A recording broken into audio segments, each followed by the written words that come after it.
আল্লাহর কসম করে বলি, যে দল, যে সংগঠন কোন ইসলামী শক্তিকে রাজাকার বলবে, কোন ইসলামী শক্তিকে সাম্প্রদায়িক শক্তি বলবে, কোন ইসলামী শক্তিকে মৌলবাদী বলবে, আমরা ধরে নেব তারা ইসলামের দুশমন, ইসলামের শত্রু।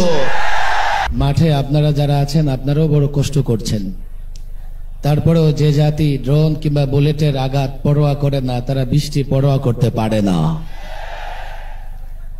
সংস্কার বিষয়ে একটা কথা স্পষ্ট বলতেই হয়। 34 বছর বাংলাদেশের সংবিধানে আল্লাহর উপর পূর্ণ আস্থা ও বিশ্বাসের বিষয় ছিল মূলনীতিতে।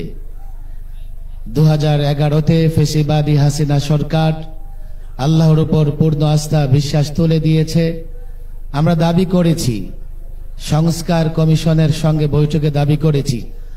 আজকে এই জনতার মঞ্চ থেকে আমি দাবি করতে চাই, আল্লাহর উপর পূর্ণ আস্থা বিশ্বাস পুনর্বহাল করতে হবে, এর ব্যতিক্রম জনতা মানবে না। বিচার, মাঝখানে বিচার, তারপরে নির্বাচন। আমরা নির্বাচন নিয়ে অনেক কথা শুনছি, কিন্তু বিচার কার্যক্রম দৃশ্যমান দেখছে না। আমরা মনে করি নির্বাচন নিয়ে কথা আপনারা বলতেই থাকেন, কিন্তু বিচার হওয়া লাগবে, বিচার দৃশ্যমান হওয়া লাগবে।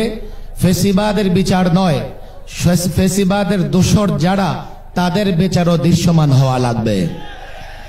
নির্বাচন বিষয়ে একটা কথা স্পষ্টই বলতে হয়, কালো টাকা, পেশি শক্তি কোন ধরনের প্রভাব যেন মাঠে না থাকে। সেক্ষেত্রে ইসলামী আন্দোলন যে দাবি জানিয়েছে, আমরাও সে দাবির সঙ্গে একমত পোষণ করেছি। আমরা জানি নানা ধরনের প্রতিবন্ধকতা আছে, পক্ষে বিপক্ষে মতামত আছে, তবে তুলনামূলক পিআর সিস্টেমে নির্বাচন হলে আমরা মনে করি কোনো ভোট নষ্ট হবে না এবং আগামীতে জনগণের সত্যিকার অর্থেই প্রতিনিধিরা পার্লামেন্টে গিয়ে বসবে।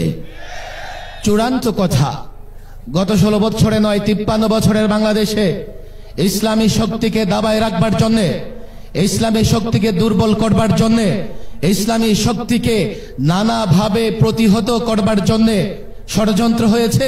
কখনো ইসলামী শক্তিকে মৌলবাদী বলা হয়েছে, কখনো ইসলামী শক্তিকে জঙ্গিবাদী বলা হয়েছে, কখনো ইসলামী শক্তিকে রাজাকার বলে ট্যাগ লাগানো হয়েছে। আজকের মঞ্চ থেকে পরিষ্কার বলি, এখন মুক্ত বাংলাদেশ, আমরা মুক্ত। কোন ইসলামী শক্তির দিকে এই ধরনের ট্যাগ লাগিয়ে গালাগালি করা যাবে না। যদি বকতে মন চায়, বকাঝকা করতে মন চায়, নানা শব্দ উচ্চারণ করে বকাঝকা করেন। আল্লাহর কসম করে বলি, যে দল, যে সংগঠন কোন ইসলামী শক্তিকে রাজাকার